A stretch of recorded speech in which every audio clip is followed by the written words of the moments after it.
ಕೇಂದ್ರ ಸರ್ಕಾರದಿಂದ good news. ವಾಣಿಜ್ಯ ಎಲ್ಪಿಜಿ ಸಿಲಿಂಡರ್ಸ್ಗಳ ಬೆಲೆ ಇಳಿಕೆ ಮಾಡಿ ಕೇಂದ್ರ ಸರ್ಕಾರ ಆದೇಶ ನೀಡಿದೆ. ಹಾಗಾದ್ರೆ ಪ್ರಸ್ತುತ ಸಿಲಿಂಡರ್ಸ್ಗಳ ಬೆಲೆ ಎಷ್ಟಿದೆ ಅಂತ ತೋರಿಸ್ತೀವಿ ನೋಡಿ. ದೇಶಾದ್ಯಂತ ಇಂದು ವಾಣಿಜ್ಯ ಎಲ್ಪಿಜಿ ಸಿಲಿಂಡರ್ಗಳ ಬೆಲೆಯಲ್ಲಿ ಇಳಿಕೆ ಕಂಡಿದೆ. ತೈಲ ಮಾರುಕಟ್ಟೆ ಕಂಪನಿಗಳು 19 ಕಿಲೋಗ್ರಾಂ ವಾಣಿಜ್ಯ ಎಲ್ಪಿಜಿ ಸಿಲಿಂಡರ್ಗಳ ಬೆಲೆಯಲ್ಲಿ ಇಳಿಕೆ ಮಾಡಿ ಘೋಷಣೆಯನ್ನು ಮಾಡಿದೆ. 69 ರೂಪಾಯಿ 50 ಪೈಸೆ ಪರಿಷ್ಕೃತ ದರಗಳು ತಕ್ಷಣದಿಂದ ಜಾರಿಗೆ ಬರುವಂತೆ ತಿಳಿಸಿದೆ. ಇಂದಿನಿಂದ ದೆಹಲಿಯಲ್ಲಿ 19 ಕೆಜಿಯ ವಾಣಿಜ್ಯ ಎಲ್ಪಿಜಿ ಸಿಲಿಂಡರ್ ಬೆಲೆ ಈಗ 1676 ರೂಪಾಯಿ. ಮೇ 1ರಿಂದ 2024ರ ಹಿಂದಿನ ಬೆಲೆ ಹೊಂದಾಣಿಕೆ ಮಾಡಿದಾಗ 19 ಕೆಜಿ ವಾಣಿಜ್ಯ ಎಲ್ಪಿಜಿ ಸಿಲಿಂಡರ್ಗಳ ದರವನ್ನು 19 ರೂಪಾಯಿಯಷ್ಟು ಕಡಿಮೆಗೊಳಿಸಲಾಗಿದೆ. ಸತತ 3ನೇ ಬಾರಿಗೆ ಬೆಲೆ ಇಳಿಕೆ.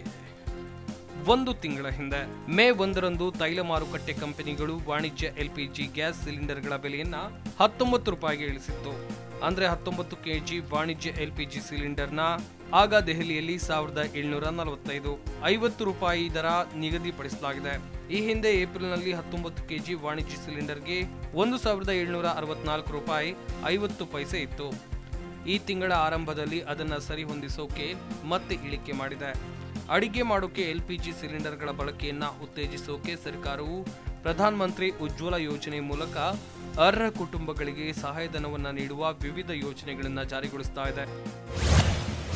ಏನಿದು ಪ್ರಧಾನಮಂತ್ರಿ ಉಜ್ವಲ ಯೋಜನೆ? ನರೇಂದ್ರ ಮೋದಿ ಅವರು ಆರಂಭಿಸಿದ ಪ್ರಧಾನಮಂತ್ರಿ ಉಜ್ವಲ ಯೋಜನೆಯ ಅಡಿ ಬಡವರಿಗೆ ಬಡತನ ರೇಖೆಗಿಂತ ಕೆಳಗಿರೋ ಕುಟುಂಬಗಳಿಗೆ ಗ್ಯಾಸ್ ಸಂಪರ್ಕ ಹಾಗೂ ಸಿಲಿಂಡರ್ ನೀಡುವ ಯೋಜನೆಯಾಗಿದೆ. 2016ರಲ್ಲಿ ಈ ಯೋಜನೆ ಜಾರಿಗೆ ತರಲಾಗಿದೆ. ಇದೀಗ ಉಜ್ವಲ ಯೋಜನೆ ಚಾಲ್ತಿಯಲ್ಲಿದೆ. ಬೆಲೆ ಕಡಿತಕ್ಕೆ ಕಾರಣಗಳು. ಕೇಂದ್ರದಲ್ಲಿ ಬಿಜೆಪಿ ನೇತೃತ್ವದ ಆಡಳಿತಾರೂಢ ಎನ್ಡಿಎ ಸರ್ಕಾರ ಇಂಧನದ ಬೆಲೆಗಳನ್ನು ನಿಯಂತ್ರಿಸೋಕೆ ವಿಫಲವಾಗಿದೆ ಮತ್ತು ಅಗತ್ಯ ಆಹಾರ ಪದಾರ್ಥಗಳು ಇತರ ಸರಕುಗಳ ಬೆಲೆಯನ್ನ ಹೆಚ್ಚು ಮಾಡಿದೆ. ಇಂಡಿಯಾ ಒಕ್ಕೂಟ ಪದೇ ಪದೇ ಟೀಕಿಸ್ತಾ ಇದೆ. ಬೆಲೆ ಇಳಿಕೆಗೆ ನಿಖರವಾದ ಕಾರಣಗಳನ್ನು ಬಹಿರಂಗಪಡಿಸಿಲ್ಲ. ಅಂತಾರಾಷ್ಟ್ರೀಯ ತೈಲ ಬೆಲೆಗಳಲ್ಲಿ ಏರಿಳಿತಗಳು ಆಗ್ತಾ ಇವೆ. ತೆರಿಗೆ ನೀತಿಯಲ್ಲಿನ ಬದಲಾವಣೆಗಳು ಮತ್ತು ಪೂರೈಕೆ ಬೇಡಿಕೆಯಂಥ ಅಂಶಗಳಿಂದ ಈ ಕ್ರಮವನ್ನು ಕೈಗೊಳ್ಳಲಾಗಿದೆ. ವಾಣಿಜ್ಯ ಮತ್ತು ದೇಶೀಯ ದ್ರವೀಕೃತ ಪೆಟ್ರೋಲಿಯಂ ಅನಿಲ ಸಿಲಿಂಡರ್ಗಳ ಪರಿಷ್ಕರಣೆಗಳು ಸಾಮಾನ್ಯವಾಗಿ ಪ್ರತಿ ತಿಂಗಳ ಮೊದಲ ದಿನದಂದು ಈ ಪ್ರಕ್ರಿಯೆ ನಡೆಯುತ್ತೆ. ಬ್ಯೂರೋ